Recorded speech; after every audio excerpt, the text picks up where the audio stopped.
નમસ્કાર. ચાલો આજે આપણે એક એવી શ્રદ્ધાની દુનિયામાં જઈએ જ્યાં એવું માનવામાં આવે છે કે એક દૈવી શક્તિ આજના આધુનિક યુગમાં પણ લોકોના દુઃખ દૂર કરવા માટે હાજર છે. હા, આપણે વાત કરી રહ્યા છીએ હનુમાનજીના કષ્ટભંજન સ્વરૂપ અને એમના પવિત્ર ધામ વિશે. બસ આ એક લાઈન જ બધું કહી દે છે. આ કોઈ જૂના જમાનાની વાત નથી હો. આ તો એક જીવંત વિશ્વાસ છે કે હનુમાનજી આજે પણ આ કળિયુગમાં પણ પોતાની શક્તિના ચમત્કારિક પુરાવા આપી રહ્યા છે. અને જુઓ, આ જ વાત આખી શ્રદ્ધાનો પાયો છે. એવું નથી કે ભગવાન ફક્ત પુસ્તકોમાં કે વાર્તાઓમાં છે. અહીં માન્યતા એવી છે કે એમની હાજરી અને એમની શક્તિનો અનુભવ આજના જમાનામાં પણ થઈ શકે છે, ખાસ કરીને ત્યારે જ્યારે લોકોને એની સૌથી વધુ જરૂર હોય છે. પણ મનમાં સવાલ તો થાય જ, બરાબર ને, કે આજના આ આધુનિક યુગમાં જ્યાં વિજ્ઞાન આટલું આગળ છે ત્યાં આવા ચમત્કારોની વાત આટલી મજબૂતીથી કેમ ટકી રહી છે? આ સમજવા માટે આપણે કળિયુગના કોન્સેપ્ટને સમજવો પડશે. તો હિન્દુ માન્યતાઓ શું કહે છે? એ કહે છે કે આપણે કળિયુગમાં છીએ, એટલે કે એવો સમય જ્યાં ચારે બાજુ થોડી મુશ્કેલીઓ, થોડી નકારાત્મકતા વધારે હોય છે. અને આવા સમયમાં જ તો કોઈ દૈવી શક્તિની મદદની જરૂર સૌથી વધુ પડે છે, ખરું ને? બસ અહીં જ હનુમાનજીની ભૂમિકા ખૂબ મહત્વની બની જાય છે.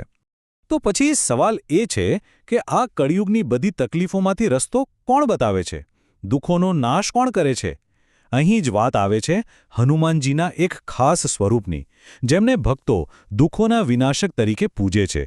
અને એમને ભક્તો જે નામે ઓળખે છે એ છે કષ્ટભંજન દેવ. આ ખાલી નામ નથી હો, આ તો એક ભરોસો છે, એક વચન છે. ચાલો આ નામનો અર્થ સમજીએ. કષ્ટ એટલે શું? દુઃખ, તકલીફ, પીડા.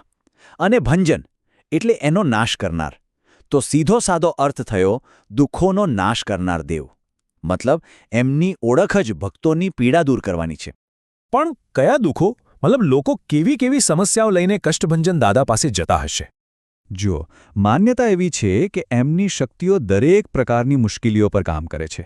ભલે પછી એ આપણા રોજિંદા જીવનની સમસ્યાઓ હોય, કોઈ અજાણ્યો ડર હોય જેમ કે ભૂતપ્રેતનો, કે પછી કોઈની ખરાબ નજર લાગી હોય, લોકો માને છે કે કષ્ટભંજન દેવ આ બધામાંથી ઉગારી લે છે. હવે આ જે શ્રદ્ધા છે ને, એ ખાલી વાતોમાં કે મનમાં જ નથી. એનું એક નક્કર ભૌતિક કેન્દ્ર છે. એક એવી જગ્યા જ્યાં લોકો પોતાની આસ્થા લઈને પહોંચે છે. તો ચાલો આપણે પણ પહોંચીએ સાળંગપુર. હા, એ પવિત્ર ધામ એટલે સાળંગપુર.